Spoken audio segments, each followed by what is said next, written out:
அனைவருக்கும் வணக்கம். அதாவது ஒரு விழிப்புணர்வு. எப்பொழுதுமே எவரிடமே பேசும் பொழுது அவர்கள் சொல்வதை நாம் காதில் வாங்கிக் கொள்ள வேண்டும். முதலில் காதில் வாங்கிக் கொண்டு பிறகுதான் அவர்களுக்கு நாம் பதில் கொடுக்க வேண்டும். அவர்கள் பேசவே கூடவே நாம் பேசிக்கொண்டிருந்தால் அவர்கள் என்ன பேசுகின்றார்கள் என்று நமக்கு தெரியாமலேயே பதில் கொடுத்து விடுவோம். அதனால் மனச்சங்கடங்களும் பிரச்சனைகளும் வீணாக உருவாகிவிடும். அதற்கு நாம் இடம் கொடுக்கக்கூடாது. ஒரு நபர்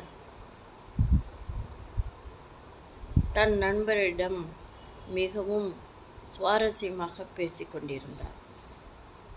அந்த நண்பர் சொன்னார், நான் கடைக்கு சென்றேன், முக்கியமான பொருட்களை வாங்கி வந்தேன். நாளை விடுமுறை என்பதால் பெரிய கடைகள் எல்லாம் திறந்திருக்க வாய்ப்பில்லை. அதனால் இன்றே சென்று வாங்கி வந்தேன் என்றார். இவர் காது கேட்காமல், அதாவது அவர் பேசவே கூட பேசிக்கொண்டிருந்தார். நான் கடைக்கு சென்றேன் என்பதை நீ போய் வாங்கி வா என்று சொல்வது மாதிரி ஏதோ புரிந்து கொண்டு விட்டார். என் குடும்பத்துக்கு எனக்கு வாங்க தெரியாதா? நீ சொல்ல வேண்டுமா? எவ்வளவு நான் ஊர் சுற்றி கொண்டிருந்தாலும், என் வேலையிலேயே கருத்தாக இருந்தாலும், குடும்பத்துக்கு வேண்டியதை நான் பார்த்து கொள்வேன். என் குடும்பத்துக்கு வேண்டியதை நான் பார்த்து கொள்வேன். நீ ஒன்றும் இதற்கு முக்கியத்துவம் கொடுத்து பேச வேண்டாம் என்று எடுத்தெடுப்பில் பேசிவிட்டார்.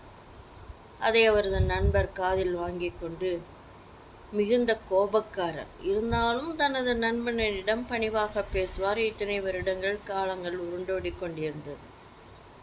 சரி, எனக்கு வேலை இருக்கின்றது, நான் புறப்படுகிறேன் என்று புறப்பட்டவர் ஒரு மாதமாகியும் அலைபேசியிலோ நேரடியாகவோ பொது இடத்திலோ சந்திக்காமல் இருந்தாள்.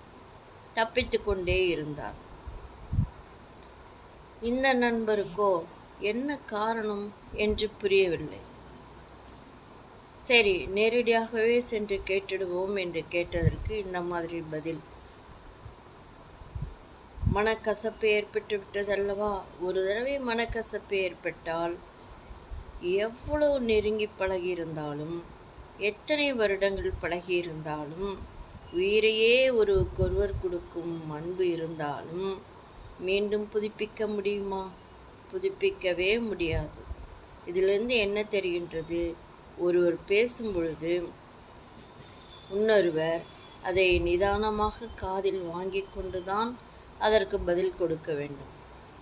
கூடவே ஒருவருக்கொருவர் சத்தம் போட்டு பேசிக்கொண்டிருந்தால், நண்பர்களாக இருந்தாலும் மனக்கசப்பு உண்டாதற்கு வாய்ப்பு கிடைக்கும்.